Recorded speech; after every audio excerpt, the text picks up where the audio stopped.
G'day everyone, my name's Raj and I'm coming to you from Melbourne, Australia. I'm Gurmehar Kaur and I'm coming to you from Calcutta, India. We are global ambassadors for Digital Peace Now, a global movement that celebrates the internet and calls on to world leaders to end cyber warfare. Welcome to the Navigation Bar, where we travel through cyberspace to uncover some of the most pressing topics that affect our digital world. In today's episode, we're looking at the internet as a whole. I come from a very small town in India. It was on the internet that I found activism, where I found books, where I found literature, and where I found information about the world. For me, the internet was a gateway to freedom. The internet means a lot to me because as a young child, I often spent a lot of time searching for my tribe, to find people like me, and I struggled in the communities around me. It wasn't until I got online and connected with people from around the world that I didn't have to meet in person, but I got to connect with them online, share my stories with them and hear their stories. And that fundamentally revolutionized the way that I see the world around me and my reality. That's why the digital world should be protected. More than half the world's population is online. And by 2023, the UN hopes to get the other half.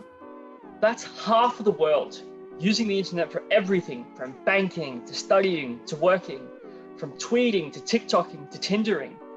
And thanks to the pandemic, we are more reliant upon the internet than ever before. And even though we're more online than ever before, we still haven't addressed the vulnerabilities that come with this global connectivity. Even during a global pandemic, governments, hospitals, and other critical infrastructure have been the targets of nation-sponsored cyber attacks. And for those who don't know, a state-sponsored cyber attack is an attempt by nation-states to hack into a foreign entity's computer system with aims to damage and destroy it.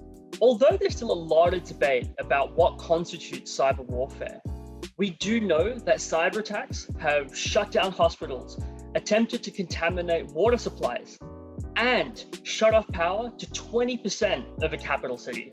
Given this, it's no surprise that when we polled citizens across the world, we found out that while no one could name a single attack, they found the threat of cyber warfare as serious as nuclear warfare. All right, Gurmehar, let's test your knowledge on cyber warfare. How many nations do you think have cyber warfare capabilities? 10? Over 60 governments are currently investing in offensive cyber capabilities. Our Citizens on Cyberattacks report found that 52% of people believe that their own governments launch cyber attacks against other countries semi-regularly. A lot of state-sponsored cyber attacks fall in a weird gray area of international law where the nation-states that are under attack do not know how to appropriately respond. Gray area or not, cyber attacks can still cause serious damage and disruption. Now it's my turn to test you on cyber warfare. Which of the following were targets of a state-sponsored cyber attack last year? The WHO, the Vatican, or the New Zealand stock market? The who? I see what you did there, but no, the answer is all of them. Nothing's off limit. Just look at the SolarWinds attack that impacted government agencies and private companies across the world. With so much at stake, people are looking to world leaders to take action and come up with global solutions. 3 out of 4 people we polled support the idea of their countries joining an international agreement with a rules of the road approach to global cyber warfare. Unfortunately, our leaders have yet to take any real action. So it is on us that we hold them accountable and demand that they protect our shared digital space. Before we wrap up, I thought it'd be a good opportunity for us to just share about why we joined DPN.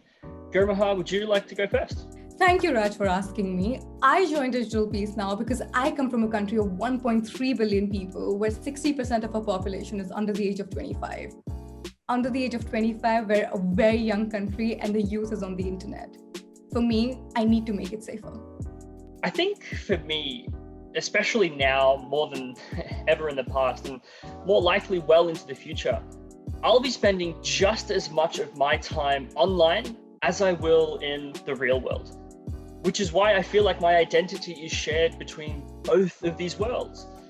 It's for that reason, I think that it should be protected. I don't want it to become a source of vulnerability, but rather a source of empowerment so that I can connect with people that I haven't connected with before. That's why I think world leaders really need to come together, stand together and say, this is not something we are going to allow. The weaponization of the internet should be banned. And that's why I joined Digital Peace Now. And it's why I think you should support the cause too. There are so many reasons why we should keep the internet safe. So what makes you want to protect the internet? Let us know on Twitter with the hashtag #DigitalPeaceNow. Don't forget to follow us and subscribe to our newsletter to stay up to date on the latest with DPN. And see you next time at the navigation bar. You're like Mary the moo cow. Yeah. Like, try that. Okay, I'm ready. Check.